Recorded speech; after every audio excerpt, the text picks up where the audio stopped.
제가 IMF가 한참 진행됐을 무렵이거든요. 97년도 7월에 유학을 갔으니까 스물스물 뉴스가 한국이 어려워지고 아시아의 태국, 인도네시아, 말레이시아 어려워진다는 뉴스가 파이낸셜 타임즈에 이렇게 왔어요.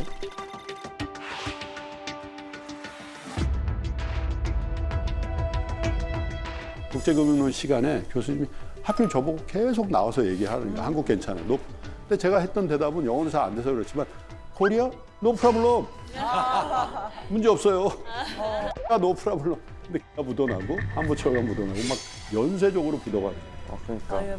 그러다 보니까 한국에서 돈이 늦게 오고 정말 식료품을 살 돈이 모자라는 상황이 그랬을 뿐만 아니라 정말 간절했어요.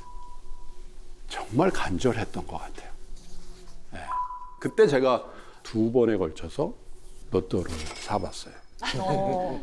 1파운드짜리 로또를 샀는데 여러분 믿으시겠습니까? 2번을 샀는데 2번 다 됐어요.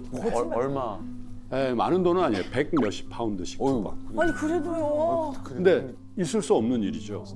로또 2번을 샀는데 2번 다 4개를 맞춰서 100 몇십 파운드를 받고 그런 아주 기적적인 일들이 있었습니다. 여러분도 간절함이 있으시겠죠? 그 간절함의 정도가 극에 달하잖아요. 그러면 굉장한 결과에 차별점을 낳습니다. 97년도 7월 10일 날 제가 영국에 유학을 이제 떠났습니다만은 굉장히 고민스러운 지점이 있었습니다. 왜냐하면 주식이 잘 됐거든요. 그래서 모든 주식을 다 팔아서 대출금을 갚고 나머지 자산을 안전하게 보관하고 가야 할까? 아니면 그래도 내가 펀드 매니저인데 국제전환 뒀다 뭐해? 그래서 그냥 영국에서도 어차피 뭐 파이낸스를 전공하니까 해볼까? 며칠을 고민했던 것 같아요. 그런데 그때 저의 결정은 No, 다 팔아. 투자를 스톱하자. 왜? 당시에 저에게 가장 중요한 투자는요. 어려운 환경에서 결심하고 영국에 가서 저의 휴먼 밸류를 높이는 그 투자가 훨씬 더 중요하고 시적절한 투자라고 판단한 거죠. 그때 그 결심이 저에게 경제적으로 어마어마한 결론을 줍니다. 아직도 기억이 납니다. 7월 3일인가 4일 정도 되는 비가 엄청 오는 날이었는데 우산을 들고 마포 공덕동 그 주요한 은행들을 다 돌았던 기억이 나요. 뭐 하려고? 대출금을 갚는다. 그때는 온라인 뱅킹이라는 게 없을 때니까 대출금 이자를 내로도 은행 지점을 갔어야 됩니다. 대출 창구에 가서 대출 통장을 내밀면 그냥 제가 자격지심인지 모르겠는데 그렇게 불친절했던 기억이 나요. 그날도 여지없이 대출 통장을 냈더니 내 13만 원이요. 그래서 아니요, 원금까지 얼마죠? 그제서야 원금까지요. 그래서 마지막 대출금을 다 갚고 나왔을 때 우산을 버려버리고 싶은 생각이 나요. 그 비를 다 막고 싶은. 축복의 비 같은. 다 씻겨 내려간. 이 오장육부에 쌓였던 모든 암세포들 다 여러분 부채에 대해서 민감하십시오.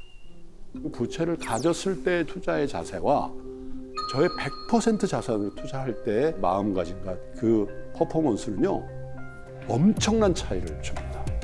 30 몇 년 동안, 31년 동안의 저희 투자의 이력에 그때를 포함해서 딱 2번 나띵을 만들었어요. 단 한 주도 남기지 않고 주식을 다 팔고 대출금을 다 갚고 정산을 다 해보니까 전세금을 포함해서 7천만 원의 돈이 생겼더라고요.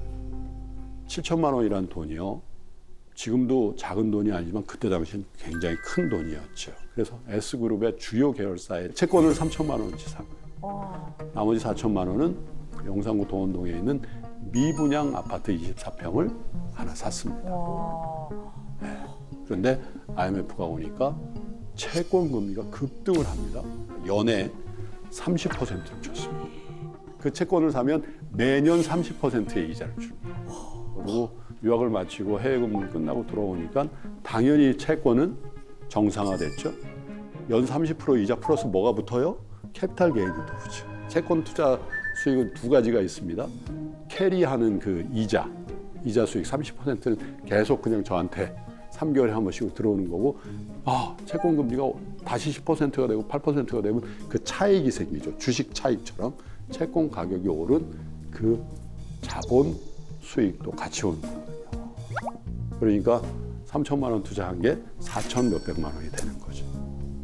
1년만 지나도. 그리고 아파트는 분양가가 1억 2천이었는데 그 위기 국면을 넘어서니까 바로 2억 넘어가는. 그럼 보세요, 여러분. 그 7천만 원이란 돈이 위기 국면을 지나면서 어마어마한 활동성을 보이면서 저는 한 게 없죠. 계속 트레이딩을 한 게 아니잖아요. 그냥 경제적인 환경이 개선되면서 자산 가격이 올라가면서 저의 총 자산의 규모를 1,000만 원대가 아니라 수억 원대로 올리죠.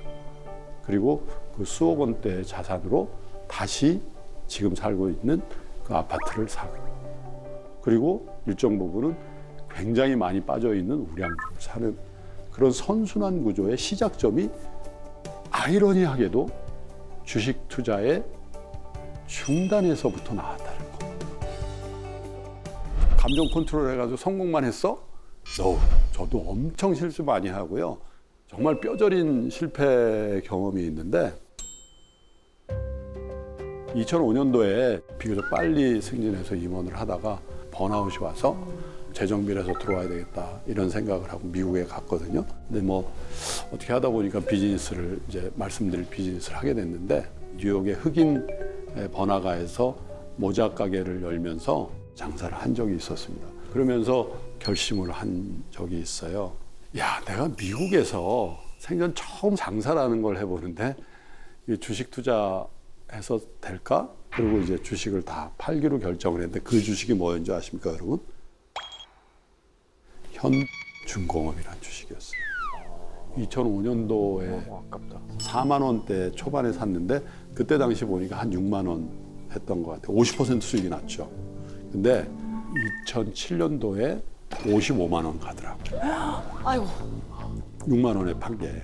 그러니까 러프하게 10배가 오르는 걸 보는 거예요, 제가 미국에서. 그러면 저는 제 자사주에 투자한다고 그 좋은 회사의 주식을 팔았는데 그 주식은 10배가 된다고 생각해 보죠. 여러분 안 미치시겠어요?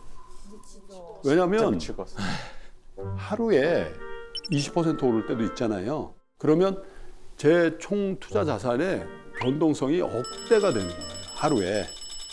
그런데 이 가게에 제가 신경 쓸 수 있겠습니까? 하루에 매출 끼껏해야 2, 3천 불 하는, 그럼 마진은 100불, 200불도 안 되는 그 비즈니스는 제가 얼마나 제 속으로 바보같이 뭘 이렇게 장사를 한다고 그 주식이나 잘 갖고 있었으면 맨하탄에 아파트를 사도 두세 채는 샀겠다 그런 생각. 근데 뭐 때문에 팔았다고요? 제 비즈니스 때문에 팔았다고요. 모자 가게 망했거든요. 거의. 그 다음에 신발 가게로 다시 재기를 했지만 2006년도 1월 달에 모자 가게를 했는데 그게 힙합 가이들이 이제 패션으로 많이 쓰는 모자인데 이제 흑인들이나 히스패닉 청년들은 깔맞춤을 합니다. 그래서 모자를 패션으로 쓰는 거죠. 처음에는 장사 잘 되더라고요. 요즘 용어로 개장빨이라고 그런 것들. 그런데 또 맞은편에 저희 가게보다 더 큰 규모의 모자 가게 또 생긴 거죠. 거기다가 경험이 없으니까 이 오더를 잘못한 거죠. 많은 양이에요. 그래서 저희 웨어하우스의 그 창고에 더 이상 모자를 쌓아둘 데가 없을 정도로 모자가 들어오는 거예요. 그게 다 돈이잖아요. 그래서 창업 6개월 만에 초기 자본금을 다 소진하고 제 개인 어카운트에서 당시에 15만 불을 더 투자해야 되는 그런 상황이었거든요. 그럼에도 불구하고 모자는 안 나가죠. 어떻게 했냐? 어느 여름날 출근해서 저희 매니저한테 당신이 생각할 때 제일 안 팔리는 그 모자 순으로 해서 박스에 담아봐라.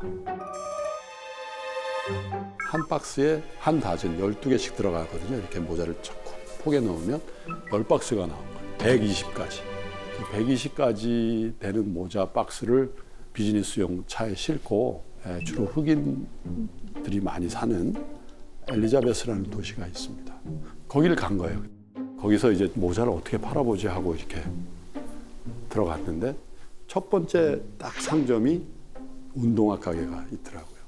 저보다 한 5살 정도 많은 한국 사장님이 카운터에 계시더라고요. 그래서 사장님 여기 신발 파시면서 이렇게 모자를 매치시켜가지고 좀 디스플레이에 팔아보시면 어떻습니까? 얘기했더니 지금 모자를 갖고 오셨어요? 이렇게 물어봐요. 모자 갖고 온 게 있다고 보여달라요.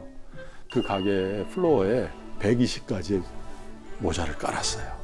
이분이 깜짝 놀랐어요. 모자 한 5-6가지 갖고 올 줄 알았더니 120가지를 가득 깔은 거죠. 모자를 주섬주섬 주우시더라고요. 그래서 5,000불 어치의 모자를 주문을 주셨어요. 지금도 선명하게 기억나요. 달러의 냄새가 좀 나잖아요. 아주 그 달러의 그 냄새 나는 100불짜리 50장을 주시는 거예요. 와. 사실 500만 원 정도 되는 돈이죠. 그때 환율로는. 근데 저는요, 미국 가기 전에 그 500만 원이라는 돈이 그렇게 큰 돈인지 몰랐어요. 엄청 간절했나 봐요. 엄청나게 간절했나 봐요. 근데 어떤 기적이 있었냐면요. 그 김 사장님이 저에게 이런 모자 좀 더 살 가게 하나 소개해줘요. 이렇게. 그분이. 그래서, 그러면 전 좋죠. 그러면 차 타고 따라오세요. 차를 몰고 따라오라는 거예요. 그래서 이스트 오렌지, 웨스트 오렌지라는 도시가 있거든요. 근데 웨스트 오렌지는 굉장히 부자 동네고 이스트 오렌지는 좀 가난한 동네인데 그 웨스트 오렌지에 있는 흑인 청년이 매니저인 가게를 소개시켜줘요. 왜냐하면 이분도 여기서 신발을 떼다가 파는. 거기 갔어요. 했더니 이 매니저가 모자를 너무 좋아하는 거예요. 근데 모자가 없고 신발은 너무 잘 안 팔리는 그런 상황이었다. 그래서 모자를 좀 사겠냐 그랬더니 돈이 없어서 장사 안 돼서 모자를 살 돈은 없으니까 네가 원하는 신발을 바꿔가라고. 그때 제가 이건 더 좋은 찬스구나. 무조건 팔리는 신발들이 있어요. 미국에는 하얀색으로 돼 있는 왜 에어포스원 이런 거. 여름에는 이거는 그냥 캐시예요. 왜냐하면 이건 재고가 없어요. 그래서 모든 그 N사의 어카운트를 가지고 있는 그 신발 장사를 하시는 분들은 월에 이 신발을 몇 개를 받느냐가 그 어카운트의 그레이드입니다. 왜냐하면 신발은 재고가 제일 무서운 적인데 재고가 없는 신발입니다. 근데 거기는 백인 동네였기 때문에 그 재고가 많이 있었다. 그래서 저는 제일 잘 안 팔리는 그 모자를 원가 플러스 알파 조금 붙여서 주고 제일 잘 팔리는 신발을 원가 플러스 알파로 가져다가 리테일 프라이스로 파니까 재고 정리를 하면서 마진이 붙어지는 그런 죠. 생상적. 그게 저 신발 비즈니스의 첫 번째 케이스였어요. 근데 제가 왜 이 말씀을 드리냐면 그 엘리자베스에 처음 갔던 그 가게를 찾아서 엄청 더운 여름이었는데 그 지도를 들고 그 가게를 갔을 때의 저의 심정, 그 간절함을 마중한 건 뭐였냐면 그 김 사장님의 선이었다는 거죠. 네. 어제 만난 뉴욕이라는 도시의 모자 장수인 저에게 왜 그런 선의를 저에게 베풀어줬을까? 저는 솔직히 이해가 잘 안 되거든요. 근데 그 선의가 없었으면 저는 신발로 재개할 수가 없었을 거예요. 계속 모자 재고 처리를 하면서 스트러글링 했을 거란 말이에요. 그래서 여러분께 꼭 말씀드리고 싶은 거는 여러분 주변에 여러분들을 돕는 손길들이 있습니다. 그런데 그 돕는 손길들이 스쳐 지나가게 하지 마시고요. 그분들의 도움을 받으세요. 받으시고 그걸 플로잉 하십시오. 그러면 그 기운들, 그런 선의들이 여러분들의 하는 일, 학업, 직업, 사업을 여러분들의 기대보다 더 크게, 창대하게 만들 수 있지 않냐, 그런 생각을 합니다.